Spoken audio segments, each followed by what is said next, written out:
झारखंड भारत का शायद सबसे विरोधाभासी राज्य, जिस धरती के नीचे देश का सबसे बड़ा खनिज खजाना है, उसी धरती के ऊपर आज भी लाखों युवा रोजगार की तलाश में दूसरे राज्यों की ओर पलायन करते हैं। यहाँ कोयला है, लौह अयस्क है, यूरेनियम है, बॉक्साइट है, घने जंगल हैं, झरने हैं और आदिवासी संस्कृति है, आस्था के बड़े केंद्र, प्राकृतिक सौंदर्य, सब कुछ है।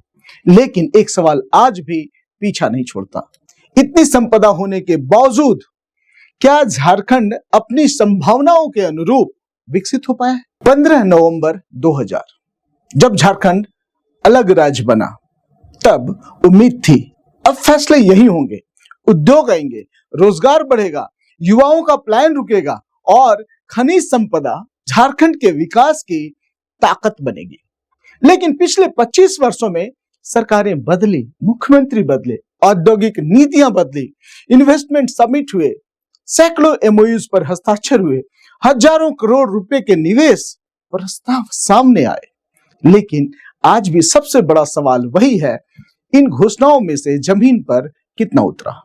क्योंकि किसी भी राज्य का विकास सिर्फ एमओयू साइन करने से नहीं होता।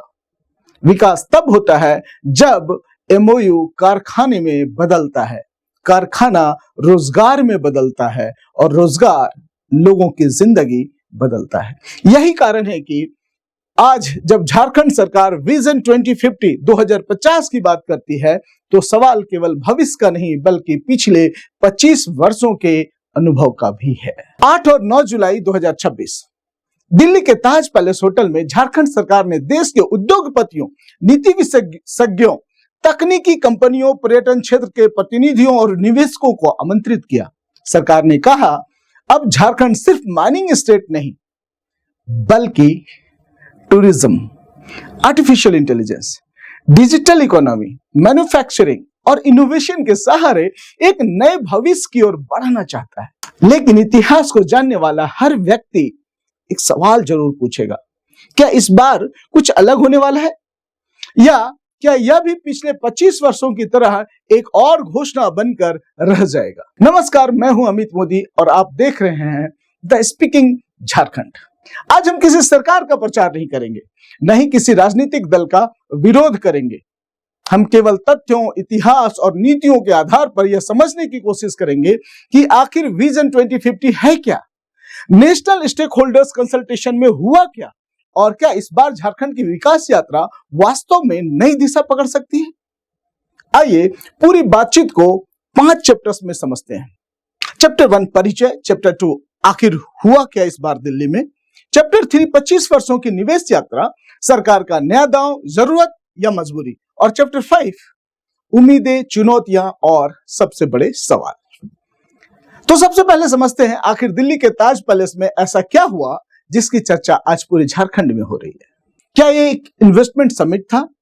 क्या यह एमओयू साइनिंग सेरेमनी थी, या झारखंड ने पहली बार अपने भविष्य का ब्लूप्रिंट देश के सामने रखा? 8 और 9 जुलाई 2026 नई दिल्ली के ताज पैलेस होटल में झारखंड सरकार ने देश के कुछ सबसे बड़े उद्योगपतियों, corporate leaders, policy experts, economist, technology companies, tourism industry, infrastructure developers और सब्जेक्ट एक्सपर्ट्स को एक मंच पर बुलाया। लेकिन इस कार्यक्रम का नाम इन्वेस्टमेंट समिट इस बार नहीं था। सरकार ने इसका नाम रखा नेशनल स्टेक होल्डर्स कंसल्टेशन 2026।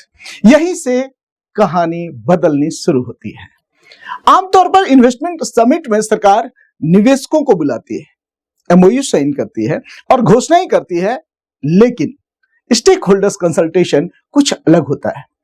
यहां सरकार पहले सुनती है, फिर नीति बनाती है, यानी पहले डिस्कशन, फिर डायरेक्शन और उसके बाद डिसीजन।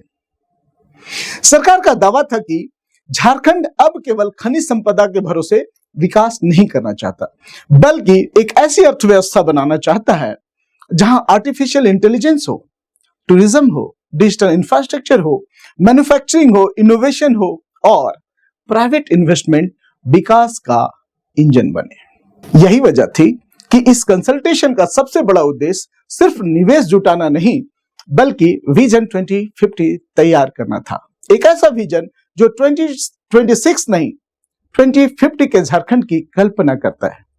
सरकार ने विभिन्न क्षेत्रों के लिए मसौदा नीतियों पर सुझाव भी आमंत्रित किए ताकि विजन 2050 केवल सरकारी दस्तावेज न रहकर व्यापक परामर्श पर आधारित रोड मैप बन सके। लेकिन यहीं पर एक शब्द बार बार सुनाई देता है, एमओयू, और यही सबसे ज्यादा भ्रम भी होता है। कई लोग मान लेते हैं कि एमओयू साइन हुआ मतलब फैक्ट्री लग गई, लेकिन असलियत कुछ और है। इसे बहुत आसान भाषा में समझिए। मान लीजिए आप झारखंड में 500 करोड़ का स्टील प्लांट लगाना चाहते हैं। सबसे पहले आप रुचि दिखाते हैं, इसे कहते हैं एक्सप्रेशन ऑफ इंटरेस्ट यानी EOI। फिर सरकार कहती है ठीक है आइए आगे बात करते हैं, यह होता है लेटर ऑफ इंटेंट यानी LOI। लेकिन LOI का मतलब भी इंडस्ट्री नहीं है। उसके बाद सरकार और कंपनी कुछ शर्तों पर सहमति बनाते हैं, यही MOU होता है यानी मेमोरेंडम ऑफ अंडरस्टैंडिंग। ध्यान रखिए MOU एक वादा है, फैक्ट्री नहीं। MOU के बाद कंपनी बनाती है डिटेल्ड प्रोजेक्ट रिपोर्ट यानी DPR। फिर लैंड चाहिए, एनवायरमेंट क्लियरेंस चाहिए, फाइनेंस चाहिए, बैंक लोन चाहिए, कंस्ट्रक्शन शुरू होता है, मशीन लगती है, टेस्टिंग होती है और कई साल बाद कमर्शियल प्रोडक्शन शुरू होता है। तब जाकर कहा जा सकता है कि इन्वेस्टमेंट वास्तव में ग्राउंड पर उतर गया। यानी दिल्ली में जो MOU साइन हुए उनका मतलब यह नहीं कि कल से फैक्ट्री चलने लगेगी। असल सवाल आज भी वही है, क्या ये MOU जमीन तक पहुंचेंगे? सरकार के अनुसार इस कंसल्टेशन के दौरान लगभग 87,000 करोड़ से 1 लाख करोड़ तक के इन्वेस्टमेंट कमिटमेंट्स की चर्चा हुई और करीब 14 बड़े MOUs पर हस्ताक्षर किए गए। सुनने में यह बहुत बड़ी उपलब्धि लगती है, लेकिन इतिहास में सिखाता है कि अनाउंसमेंट और अचीवमेंट दो अलग अलग बातें होती हैं।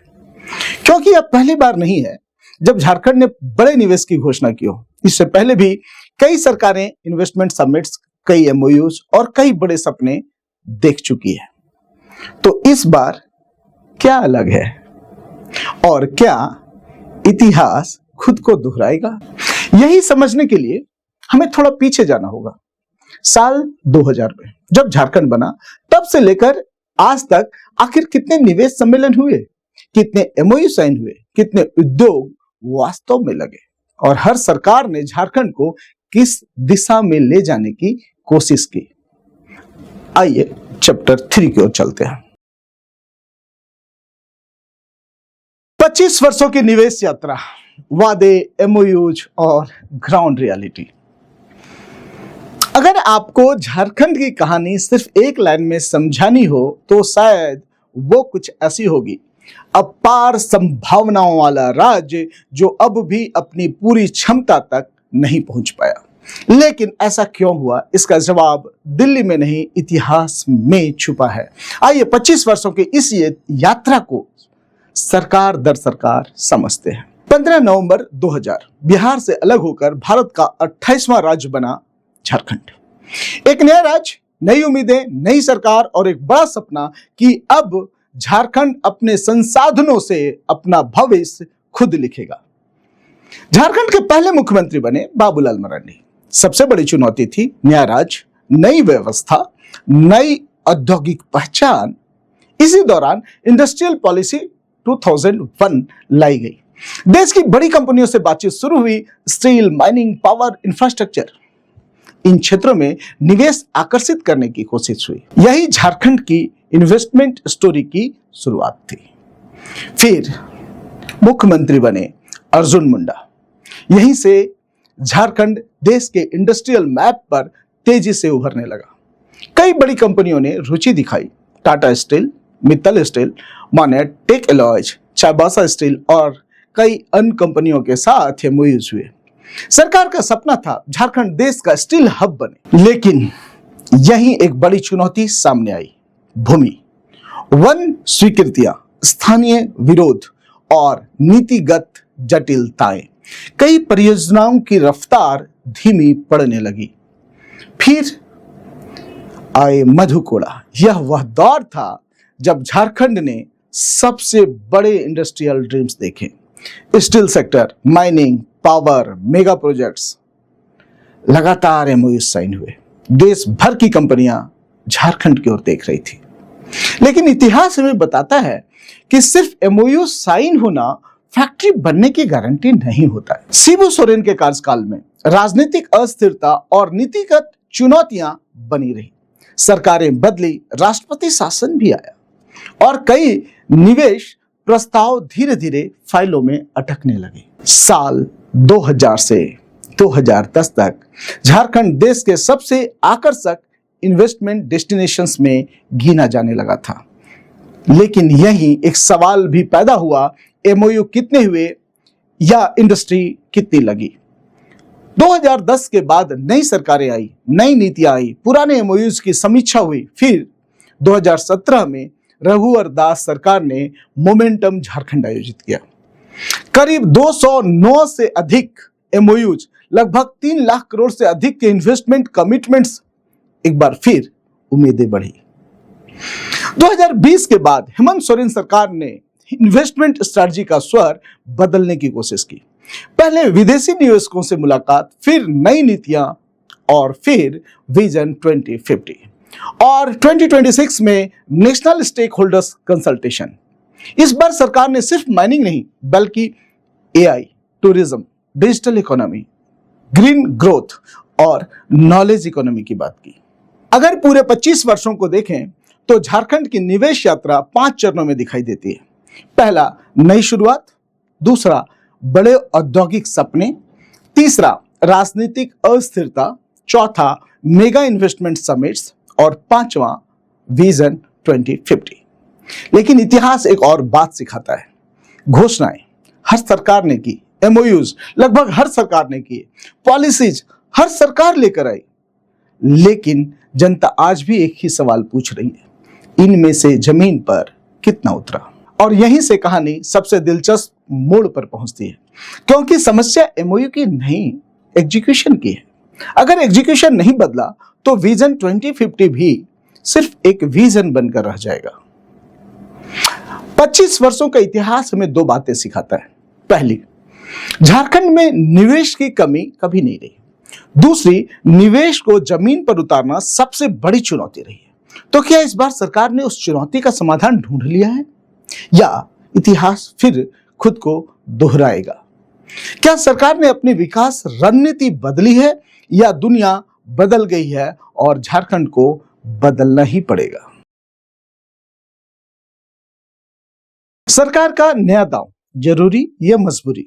क्या झारखंड अपनी आर्थिक सोच बदल रहा है? अगर आपने ध्यान दिया हो तो झारखंड सरकार की भाषा पिछले कुछ वर्षों में धीरे धीरे बदलने लगी है।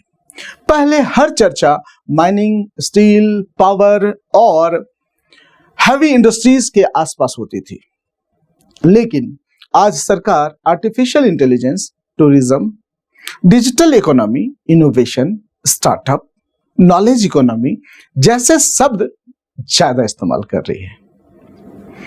सवाल है, आखिर क्यों? झारखंड देश के सबसे समृद्ध खनिज राज्यों में से एक है। देश का बड़ा हिस्सा coal, iron ore, copper, uranium, bauxite यहीं से निकलता है।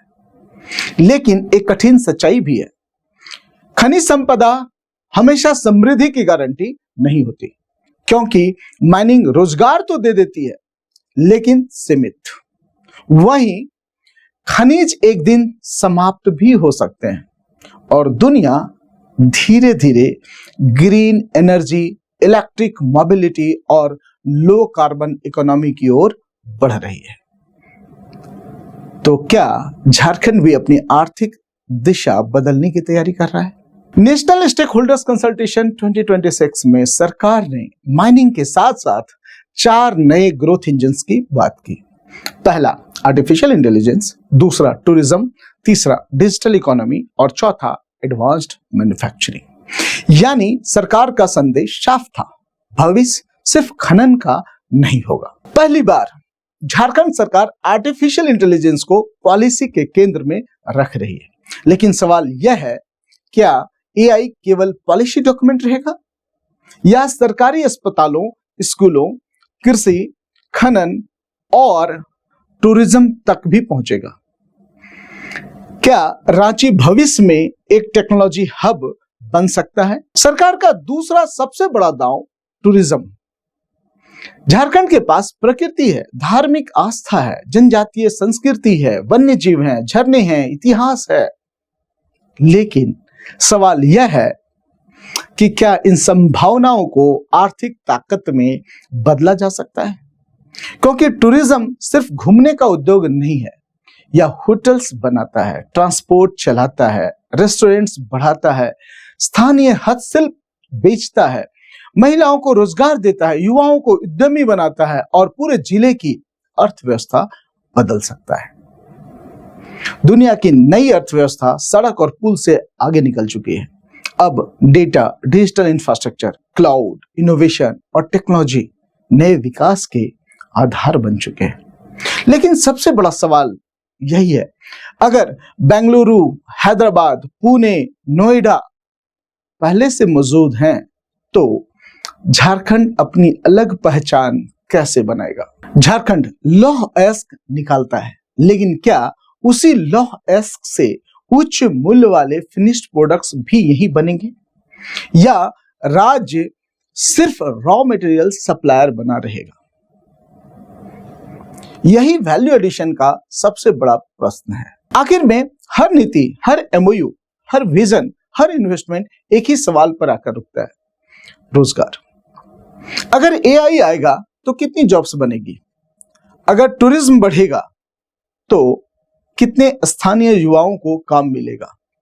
और अगर 1 लाख करोड़ का निवेश आएगा तो उसमें झारखंड के युवाओं की हिस्सेदारी कितनी होगी? अब इस कहानी का दूसरा पक्ष भी सुनना जरूरी है। विपक्ष का कहना है कि सरकार नई नई विजन डॉक्यूमेंट्स तो लेकर आती है, लेकिन ग्राउंड पर उतनी तेजी से परिणाम दिखाई नहीं देते। विपक्ष यह भी सवाल उठाता है, क्या एमओयू के बाद प्रोजेक्ट मॉनिटरिंग होती है? क्या हर इन्वेस्टमेंट की टाइमलाइन पब्लिक होती है? क्या कंपनी वाइज प्रोजेक्ट जनता देख सकती है? क्या रोजगार के दावों का इंडिपेंडेंट ऑडिट होता है?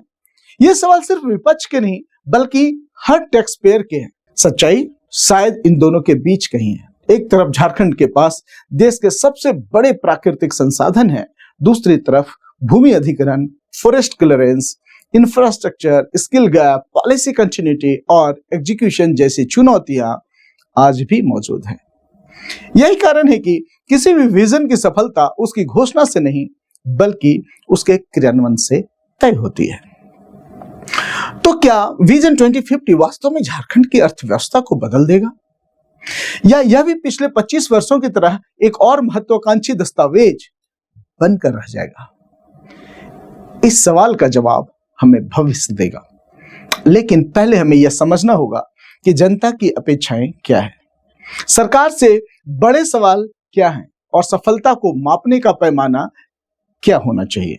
उम्मीदें, चुनौतियां और सबसे बड़े सवाल अब जनता जवाब चाहती है। तो सवाल यह नहीं है कि विजन 2050 अच्छा है या नहीं, सवाल यह भी नहीं है कि नेशनल स्टेक होल्डर्स कंसल्टेशन सफल रहा या नहीं।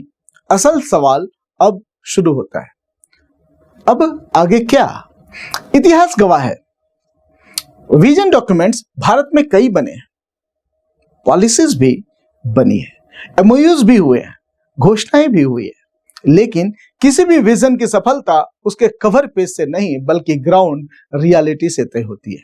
आज झारखंड का युवा एक नई घोषणा नहीं चाहता, वह एक नई नौकरी चाहता है। एक किसान नई पॉलिसी नहीं, बेहतर आय चाहता है। एक उद्यमी सिर्फ इंसेंटिव नहीं, सरल व्यवस्था चाहता है। एक पर्यटक सिर्फ विज्ञापन नहीं, विश्व स्तरीय अनुभव चाहता है। और एक टैक्स पेयर सिर्फ वादा नहीं, परिणाम देखना चाहता है। अगर विजन 2050 सचमुच झारखंड का भविष्य बदलना चाहता है, तो कुछ सवालों के जवाब सरकार को आज नहीं तो कल देने ही होंगे। क्या हर बड़े निवेश का एक पब्लिक डैशबोर्ड बनेगा, जहां हर नागरिक देख सके कि कौन सी कंपनी किस स्टेज पर है?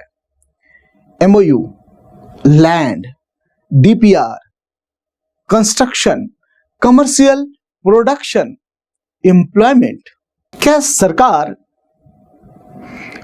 2000 से 2026 तक सभी एमओयूज का एक व्हाइट पेपर जारी करेगी जिसमें साफ साफ लिखा हो कितने एमओयूज हुए, कितने रद्द हुए, कितने लागू हुए, कितने उद्योग शुरू हुए और कितने लोगों को रोजगार मिला? क्योंकि इतिहास को स्वीकार किए बिना भविष्य की योजना मजबूत नहीं बनती। और सबसे बड़ा सवाल जवाबदेही का है। अगर 2030 तक घोषित निवेश अपेक्षित गति से ग्राउंड पर नहीं उतरता तो जिम्मेदारी किसकी होगी? क्या कोई डिपार्टमेंट, कोई मिनिस्टर, कोई एजेंसी परफॉर्मेंस के आधार पर आंकी जाएगी? क्योंकि लोकतंत्र में घोषणाएं तालियां दिलाती है, लेकिन जवाबदेही विश्वास बनाती है। विजन हर सरकार बना सकती है, एग्जीक्यूशन हर सरकार नहीं कर पाती। विजन भविष्य की कल्पना है, एग्जीक्यूशन वर्तमान की ईमानदारी। विजन पावर पॉइंट पर बनता है, एग्जीक्यूशन जमीन पर दिखाई देता है। विजन सम्मेलनों में सुनाई देता है, एग्जीक्यूशन लोगों की जिंदगी में दिखाई पड़ता है। झारखंड आज एक नए मोड़ पर खड़ा है। एक रास्ता वही पुराना है, घोषणाएं, एमओयूज, सम्मेलन और इंतजार। दूसरा रास्ता मुश्किल है, पारदर्शिता, monitoring, public dashboard, time bound execution, independent audit और जनता के प्रति जवाबदेही का। यही रास्ता विजन को रियलिटी भी बनाता है। झारखंड के पास संसाधनों की कमी कभी नहीं रही। कमी रही तो शायद एक निरंतर, पारदर्शी, परिणाम आधारित व्यवस्था की। विजन 2050 उस कमी को दूर कर पाएगा या नहीं, इसका जवाब आज किसी के पास नहीं है। लेकिन एक बात निश्चित है, अगर इस बार सरकार हर वादे को समय सीमा, सार्वजनिक निगरानी और जवाबदेही से जोड़ देती है तो शायद पहली बार विजन सिर्फ दस्तावेज नहीं रहेगा, बल्कि झारखंड के भविष्य की दिशा बन जाएगा। 25 साल पहले झारखंड एक सपना था, आज विजन 2050 एक नया सपना है। लेकिन इतिहास सपनों को याद नहीं रखता, इतिहास परिणामों को याद रखता है। क्योंकि एमओयू इतिहास नहीं बदलते, फैक्ट्रीज बदलती है। विजन इतिहास नहीं बदलता, एग्जीक्यूशन बदलता है। और भविष्य घोषणाओं से नहीं, फैसलों से बनता है। आपकी नजर में झारखंड को अगले 25 वर्षों में सबसे पहले किस चीज की जरूरत है? उद्योग, पर्यटन, शिक्षा, एआई, बेहतर प्रशासन या सबसे पहले बेहतर क्रियान्वयन? अपनी एक राय कमेंट में जरूर लिखिएगा, हमें आपके कमेंट का इंतजार रहेगा। यह वीडियो सार्वजनिक रूप से उपलब्ध सरकारी दस्तावेजों, नीति पत्रों, संसदीय अभिलेखों और विश्वसनीय मीडिया रिपोर्टों के अध्ययन पर आधारित है। इसका उद्देश्य किसी राजनीतिक दल या सरकार का समर्थन या विरोध नहीं, बल्कि नीति, निवेश और विकास पर तथ्य आधारित सार्वजनिक चर्चा को प्रोत्साहित करना है। धन्यवाद।